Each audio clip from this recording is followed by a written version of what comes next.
अंतर्राष्ट्रीय फोरम पे मैं नया नया था, मैं G20 में नया था, पहली मेरी G20 समिट। उस G20 समिट में मैंने काले धन और बैंक अकाउंट में जो पैसे रखे जाते हैं विदेशों में, जो Hi guys, I was just watching Narendra Modi speak on ANI. I haven't been able to be in touch with you for a long time now, and I've been receiving scores of your emails, answering them, and I'm totally very badly bogged down with a lot of work, so I haven't been able to be in touch with you. But I thought of writing to you. Making this video because I'm a writer. I keep thinking I'm writing. So this video, this is my workstation. I was just watching Narendra Modi and having tea in the evening. It's snowing outside, um, and I came across this nice article on DNA. Okay, so it says Canada, the new comfort of new dreams. So it said it might seem strange, but the biting cold of Canada is far more appealing to an Indian techie than the balmy beaches of Florida. And U.S. President Donald Trump has to do a lot with the change in preference. For one, Canada is much more inviting to immigrants than the US, and second, its flourishing science, engineering, and information technology sectors are open about recruiting Indians in highly skilled jobs of business analyst, mechanical engineer, software developer, and project manager. Yeah, it's opening up, but I want to tell you one thing: that don't be so flattered by this whole thing.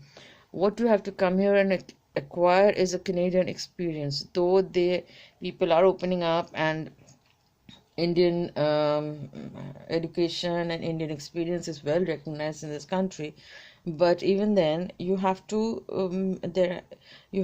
gain the Canadian experience, which is a thing that you have to have here.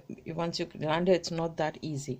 What I'm trying to say is not that easy, so don't go by these articles all the time. So it's I'll send you the link. It's a very well written, very well researched article, but it does not speak of the true life of immigrants who come here. It does not speak about how you integrate or how to integrate into the society, which is very important.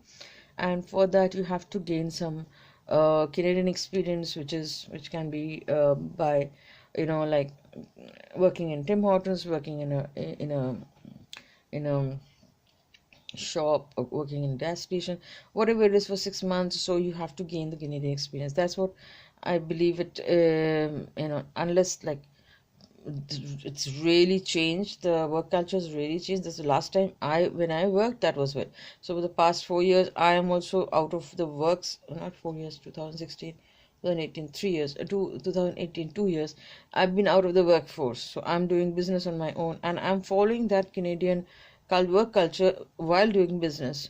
So this has a distinct work culture where you have to be very professional and very polite to your co-workers and employers, and employees. You should not be treating them like they are your personal properties, like the way it happens in other parts of the world.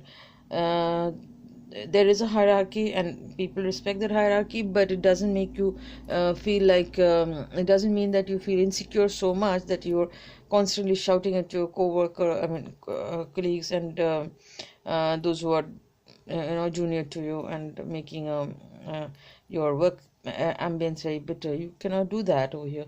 So even if you have to say something, you have to suggest in a polite way. In fact, I have problems with my son because he's been brought up in Canada, and I have to be polite with him when I'm suggesting some things, because he thinks I'm not polite enough. But which you have to be over here, right? This work culture is very, very different. So, in fact, when I go to India these days, I kind of have to, after reaching Delhi, I put on the India cap, and then I land to Delhi, because though Delhi and Indian work culture has improved a lot, but there's still a strain of, like somebody telling you something very rudely or something. So that those things, even you encounter them after a few years, then you feel very jittered. But in Canada, the work culture is completely different. The ambience is totally different. But I will tell you one thing: it's not an easy ball game to come and work here. It's once you get used to the cold, the biting cold, and once you get used to the lack of having a life in Canada, unless you are in groups and able to socialize in groups, it's very difficult to combat the loneliness and the depression that comes with the lack of life.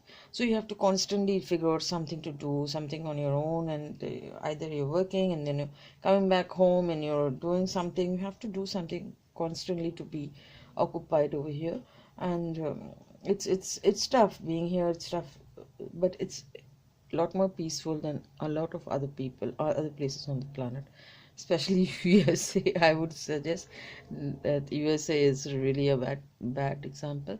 So okay, so here's our prime minister. I still respect him, and I still think he should be given a second term. And I don't know about you guys.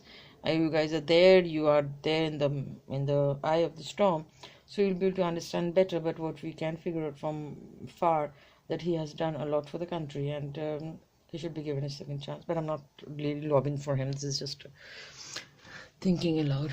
Okay, so keep writing to me at catchat51@gmail.com. I'll give the link below, and I'll also give the link of this article below, which you can read, and you might want to, understand better, Canada better. See you guys.